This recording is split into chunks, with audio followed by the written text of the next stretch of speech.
Dear students, আরও একবার তোমাদের জন্য ইংলিশ ক্লাস 38 আজকে আমি শেষ মুহূর্তে তোমাদের জন্য চেষ্টা করছি যতটা সম্ভব অ্যাটলিস্ট তোমরা রুলসগুলো অন্তত দেখে যেতে পারো এবং যাতে লিখে আসতে পারো। সব ধরনের যতগুলো টপিক হয় বা আসতে পারে রিটেন এক্সামিনেশনের জন্য, যেগুলো যেগুলো ইম্পর্টেন্ট বা তোমরা জানো তোমাদের 8 স্ট্যান্ডার্ড দেওয়া হয়েছে, তো সেখানে প্রশ্ন যে খুব একটা কঠিন হবে এটা আমরা কখনোই বলতে পারি না। প্রশ্ন মোটামুটি ইজি টু মডারেটই হবে, হাই লেভেলের প্রশ্ন হবে না। কিন্তু তবু যে যে টপিকগুলো দিয়েছি প্লিজ তোমরা এই টপিকগুলো দেখে যাও আর প্রত্যেকটা নিয়ম একটু ফলো করে যাও। আমি প্রত্যেকটা নিয়ম যতটা সম্ভব বলে দেওয়ার চেষ্টা করেছি এত কম সময়ের মধ্যে, এবং লাস্ট যে ফেজটা আছে সেখানে আমি আরো জাস্ট দু একটা যেগুলো গুরুত্বপূর্ণ থাকবে ডেফিনেটলি আমি বলে দেব। চলো, আর তোমাদের মধ্যে যদি এরপরও কারোর কোনো কোয়েশ্চেন থাকে, কারোর যদি কোনো টপিক মনে হয় যে আরেকবার একটু বলে দিলে ভালো হয়, তাহলে তোমাদের কিন্তু কালকের দিনটাই তোমরা সময় পাচ্ছ, তো আজকে রাত্রের মধ্যে এই ক্লাসে তোমরা কমেন্টস করে দেবে, ঠিক আছে? আচ্ছা চলো দেখো, প্রথম কোয়েশ্চেন বলছে he said honesty is the best policy. এই কথাটা কিন্তু একদম ইটারনাল ট্রুথ, ঠিক আছে? তো আমি যেদিনকে ফার্স্ট তোমাদের করিয়েছিলাম বা এর আগে তোমাদের বিভিন্ন প্র্যাকটিস সেটের ক্ষেত্রে একটা কথা বলেছিলাম যে দেখো, যখনই আমরা দেখব কোনো ইটারনাল ট্রুথ আমাদেরকে করতে বলছে তখনই সেইটার অর্থাৎ এই যে সেটার আর স্পিচটার কোনো পরিবর্তন ঘটবে না, শুধু যেমন অ্যাজ ইট ইজ আছে বসে যাবে। হি সেড, তারপর একটা দ্যাট বসবে শুধুমাত্র। দেখো দ্যাট বসেছে, he said that honesty is the best policy, ঠিক আছে? এই ধরনের বাক্য যদি সেটা ইটারনাল ট্রুথ হয়, মানে চিরকালীন সত্য, কখনো বদলানোর নয়, এই ধরনের সেন্টেন্স গুলোতে শুধুমাত্র যেমন আছে কোয়েশ্চেনের ডিরেক্ট স্পিচ যেমন থাকবে বসাবে শুধু হি সেড, কে বলছে, তো সেটার পরে একটা দ্যাট বসাবে। ওকে, নেক্সট নেক্সট হলো he said god is good. ঈশ্বর সকলের জন্যই অলওয়েজ ভালো করেন, এ কথা একদম ট্রুথ। তাহলে he said that god is good, ঠিক আছে? He said that god is good, এটাও কিন্তু ইটারনাল ট্রুথ। ওকে, তাহলে ইটারনাল ট্রুথ দিয়ে যে নিয়মটা হবে সেটা বলে দিলাম। পরেরটা দেখো, পরের সেন্টেন্সটা দেখে কি মনে হচ্ছে? পরের সেন্টেন্সটা দেখো সকলে, কি মনে হচ্ছে পরের সেন্টেন্সটা দেখে? আমি বলেছিলাম যে তোমাদেরকে এক্সক্লেমেটরি সেন্টেন্স যেগুলো বিস্ময়বোধক যেগুলো হয় তোমাদের সেগুলো থেকে প্রশ্ন আসে, ঠিক আছে? তাহলে তোমাদের হচ্ছে একটা কোয়েশ্চেন আসে বেশি, মানে ন্যারেশন থেকে যে জায়গাগুলো, একটা ইন্টারোগেটিভে, একটা ইম্পারেটিভে, একটা হচ্ছে এক্সক্লেমেটরিতে। এই তিনটে সেন্টেন্স বেশি আসে। তার অর্থ এমন নয় কিন্তু যে বাকি, মানে অর্থাৎ স্টেটমেন্ট নির্ভর আসবে না, সেটাও দেখে যাবে আমি করিয়েছি, কিন্তু এটা বেশি গুরুত্বপূর্ণ। ওকে, আমরা যখন কোনো কাজ আমরা দেখি নষ্ট হয়ে যাচ্ছে, হি ক্রাইড আউট, আচ্ছা he said alas I am undone, অর্থাৎ কেউ কোনো কাজ করতে পারছে না, মানে কেউ সেই কাজটাতে সে অপারগ, তখন এটা বোঝাচ্ছে হায় এ আমি কি করলাম, ঠিক আছে? তাহলে অ্যালাস মানে তার দুঃখ হয়েছে, এটা দুঃখ অর্থে বোঝাচ্ছে। দুঃখ অর্থে যখন বোঝাবে বলছে হি ক্রাইড আউট ইন সরো, সরো মিন্স ওর দুঃখ হয়েছে, দ্যাট হি ওয়াজ, এই যে সেড আছে যার জন্য এখানে সে কাজটা করতে পারেনি, হি ওয়াজ আনডান, ঠিক আছে? আচ্ছা এখানে আমি একটা জিনিস বলবো, এখানে একটা হচ্ছে যে এখানে ক্রাই আউট শব্দটা দেওয়া হয়েছে, আর একটা হলো যেটা এক্সক্লেমড ইন সরো, এটাও কিন্তু ইউজ করতে পারবে, ঠিক আছে? এক্সক্লেমড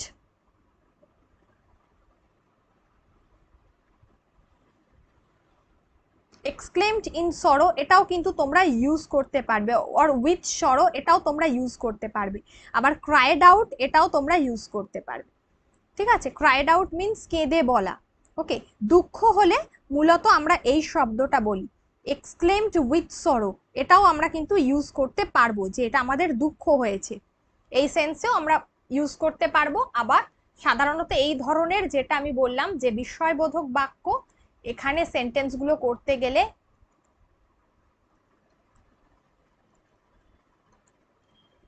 এই ধরনের শব্দটা অবশ্যই ইউজ করতে হবে। He exclaimed with sorrow that he was undone.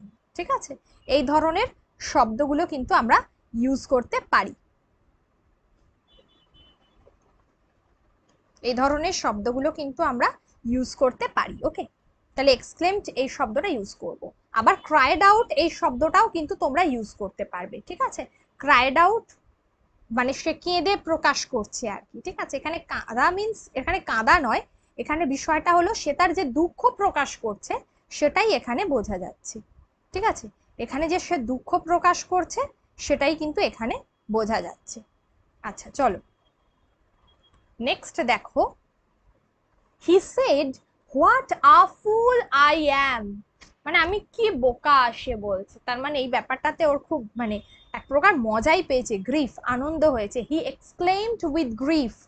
ঠিক আছে, হি এক্সক্লেইমড দেখো যেভাবে দিয়েছি ঠিক same, he exclaimed with grief, যেটা বলছে that he was that he was a great fool, সে হচ্ছে একটা মানে কি বলবো মহৎ বোকা যেটাকে বলা হয়।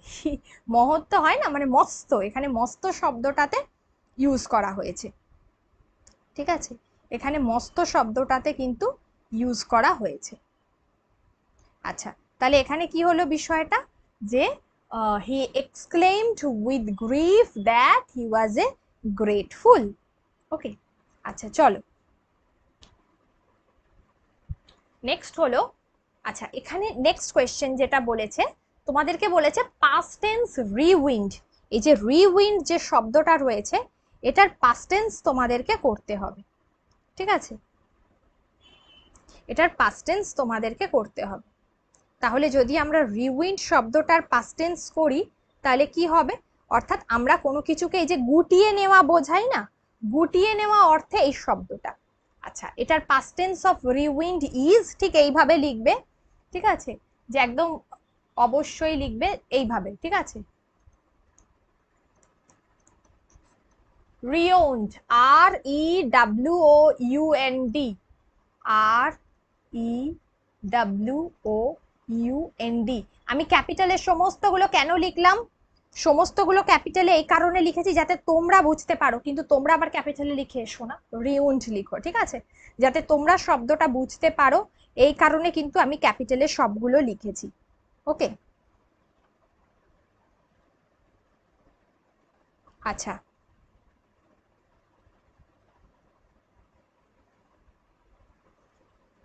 এক্ষেত্রে একটা জিনিস বলবো, আচ্ছা আমি সেটা বলে দিচ্ছি, একবার শেষে বলছি আমি। ঠিক আছে, নিয়মটা একবার বলে দেবো। আচ্ছা, এরপরে হচ্ছে দেখো, বলছে যে ক্লস্ট্রোফোবিয়া। ক্লস্ট্রোফোবিয়া কথার অর্থ কি, আমি বলেছিলাম যে দেখো ফোবিয়া শব্দটা আমরা ইউজ করি, ফোবিয়া মানে আমাদের যখন কোনো কিছু ভয় হয়, তাই না, যখন আমরা কোনো কিছু ভয় হয় সেটাকে আমরা বলে থাকি ফোবিয়া। তাহলে এক্ষেত্রে কোনটা হবে, ঠিক আছে, ক্লস্ট্রোফোবিয়া মিন্স হচ্ছে যখন আমরা কোনো ধরো বন্ধ ঘরের মধ্যে থাকতে আমাদের খুব ভয় হচ্ছে, ঠিক আছে, সেটাকে আমরা বলবো ক্লস্ট্রোফোবিয়া।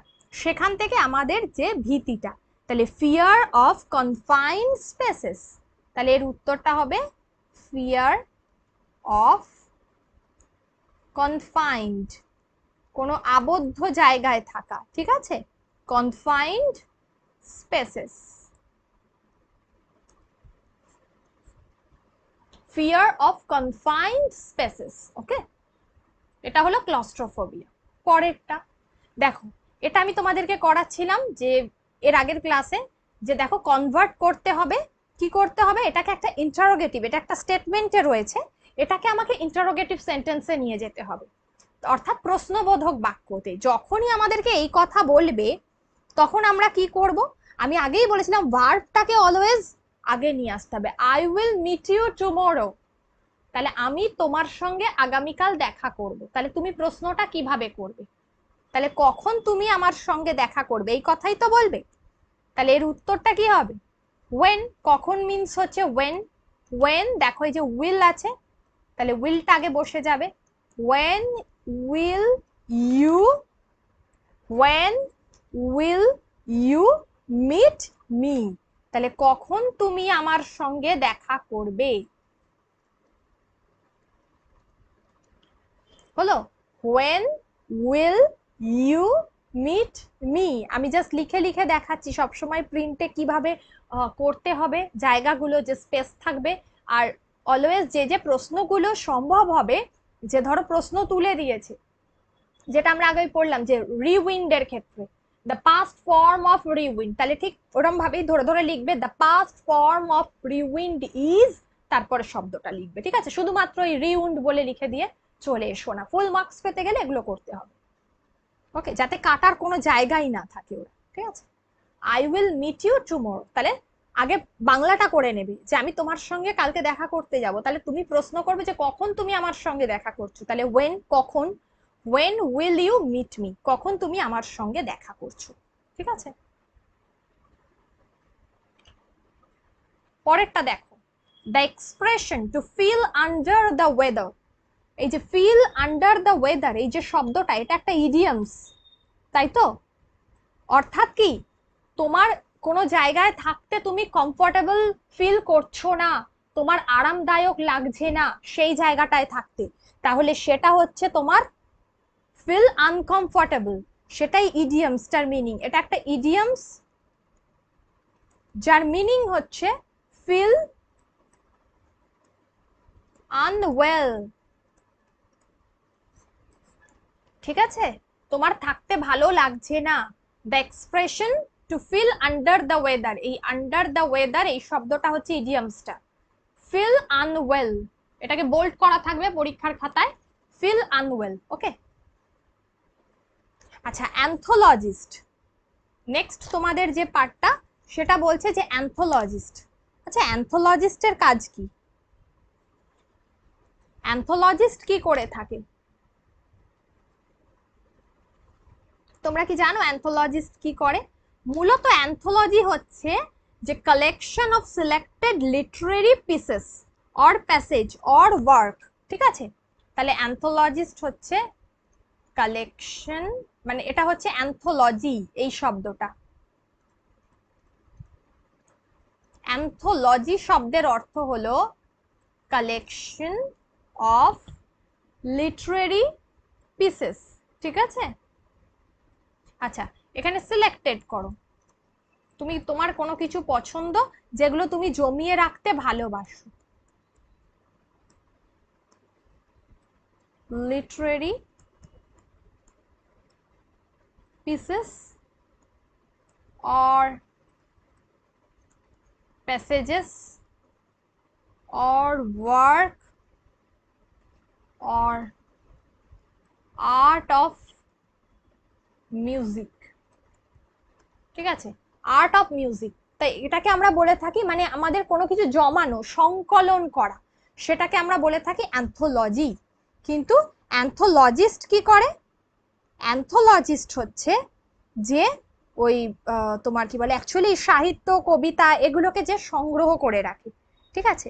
তাহলে তোমাদের এক্ষেত্রে উত্তর হবে যে আমরা এক কথায় বলতে পারি যে যেটা বললাম যে যার হচ্ছে কাজ হচ্ছে তোমার ক্লাসিক্যাল মিউজিক, যে আর কি সংগ্রাহক, কালেক্টর, ঠিক আছে? Collector of classical music or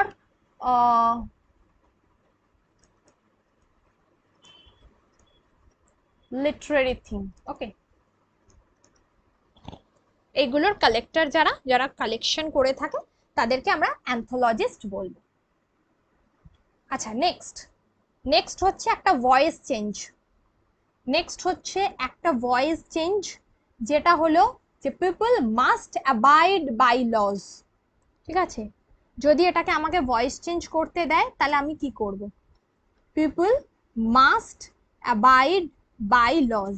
একটা জিনিস দেখো, এই সেন্টেন্সটা কিন্তু যেটা আমি তোমাদেরকে বলেছিলাম কোনো কিছু আদেশ দিচ্ছে যে মানুষকে অবশ্যই মানতে হবে, এই জায়গাটা মানুষকে অবশ্যই মানতে হবে, তাই না? তাহলে এক্ষেত্রে কি হবে? এক্ষেত্রে যেটা তোমরা করে আসবে সেটা হচ্ছে লজ অ্যাবাইডেড। লজ, আচ্ছা লজ মাস্ট বি করবে, লজ মাস্ট বি, এখানে মাস্ট আছে তো, মাস্ট থাকলে মাস্ট বি হবে, ঠিক আছে? Abided, abided by the people. Okay, laws যে আইনটা মাস্ট বি অবশ্যই, অ্যাবাইডেড বাই মেনে চলা, এই যে অ্যাবাইডেড মিন্স হচ্ছে মান্য করা,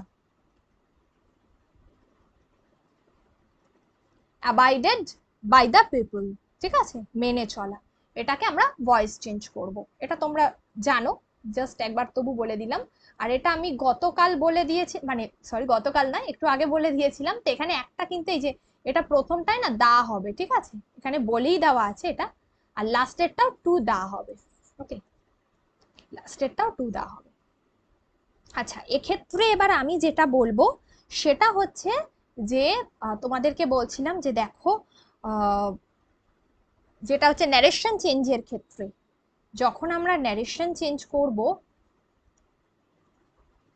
এটা একটু মাথায় রাখবে, এই নিয়মগুলো কিন্তু আমাদেরকে জেনে যেতে হবে। যখন আমরা এক্সক্লেমেটরি সেন্টেন্স করছি, যেখানে কিন্তু এই যে এক্সক্লেমেটরি সেন্টেন্স যেগুলো করছি, যেখানে এক্সক্লেম, এক্সক্লেম উইথ জয়, আচ্ছা এক্সক্লেম উইথ শাউট, মানে চিৎকার করা, খুব আনন্দ হয়েছে, জয়, জয় বোঝাতে ব্যবহার করছো।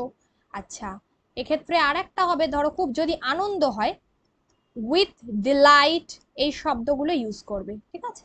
এটা যখন তোমরা করবে একবার দেখে নেবে। তারপরে তুমি ধরো কোনো বিস্ময় প্রকাশ করছো, তাহলে এক্সক্লেম ইন ওন্ডার, এই শব্দটা ইউজ করবে। আবার ধরো কোনো রকম যেগুলো চেঞ্জ করতে হয়, এটা আমরা জানি অবশ্যই, বারবার বলছি যে ন্যারেশনে কিন্তু চেঞ্জ করতে হবে, তাই জন্য এটা খেয়াল রাখবে। আর একটা হলো যেটা বললাম যে এক্সক্লেম যদি দুঃখ হয়, একটা তো ক্রাইড আউট বলেছি, একটা অত সবসময় মনে থাকে না এগুলো, প্র্যাকটিস না করলে। সেক্ষেত্রে কি করবে? এক্সক্লেম ইন সরো, এটা ইজি আছে, এটা করবে, এক্সক্লেম ইন সরো করবে, ঠিক আছে? আচ্ছা, এগুলো অবশ্যই করবে। আর একটা হলো যদি কোনো দেখো যে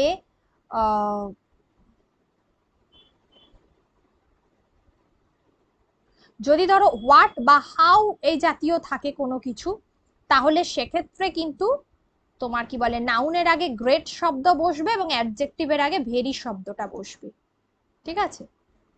নাউনের আগে গ্রেট শব্দটা বসবে, আর হাউ দিয়ে যদি কোনো কিছু থাকে, হোয়াট বলে না, ধরো এখানে আমি বলছি হি সেড, প্রশ্ন বলছে he said, he said how glad I am, ঠিক আছে? হাউ গ্ল্যাড আই অ্যাম, তাহলে আমি যেটা বললাম যে হাউ শব্দটা থাকলে কি হবে, যদি নাউন থাকে তাহলে সেক্ষেত্রে হচ্ছে এখানে যদি অ্যাডজেক্টিভ থাকে তাহলে ভেরি হবে, নাউন থাকলে সেটা অন্যরকম হবে, ঠিক আছে?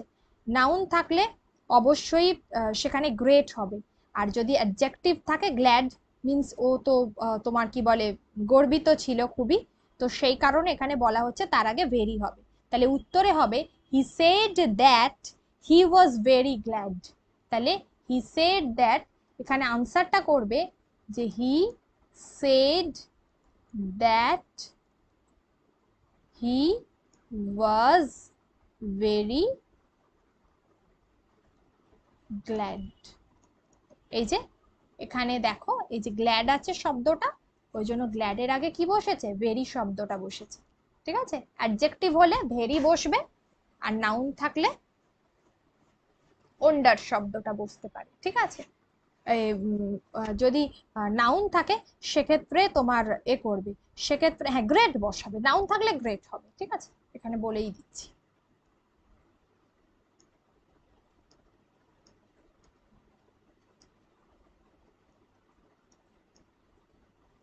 অ্যাডজেক্টিভ থাকলে ভেরি বসবে যদি দেয়। এটা কখন হবে? যদি শব্দটা হাউ দিয়ে শুরু হয় বা হোয়াট দিয়ে যদি শুরু হয়। হাউ দিয়ে বা হোয়াট দিয়ে যদি শুরু করে কোনো এক্সক্লেমেটরি সেন্টেন্সের ক্ষেত্রে, তাহলে সেক্ষেত্রে এটা বসবে, ঠিক আছে। এগুলোর অনেক নিয়ম থাকে, এখন লাস্ট মোমেন্টে আমার মনে হয় না যে এত নিয়ম দরকার নেই। যতটুকু যা করেছো সেগুলো বারবার প্র্যাকটিস করো, সেগুলো করে যাও, সেটা অনেক বেশি ফ্রুটফুল হবে তোমাদের জন্য, ঠিক আছে। ঠিক আছে, আমি শেষ মুহূর্তে আবারও বলে দেব, তাহলে তোমরা অবশ্যই, তোমাদের যদি কোনো জায়গায় অসুবিধা থাকে তাড়াতাড়ি কমেন্ট সেকশনে কমেন্টস করে জানাও, আমি কালকের মধ্যে ডেফিনেটলি বলে দেবো, ঠিক আছে। সকলে ভালো থাকো, আর একদিন আছে সবার জন্য অনেক শুভেচ্ছা রইলো, ভালো করে পড়াশোনা করো।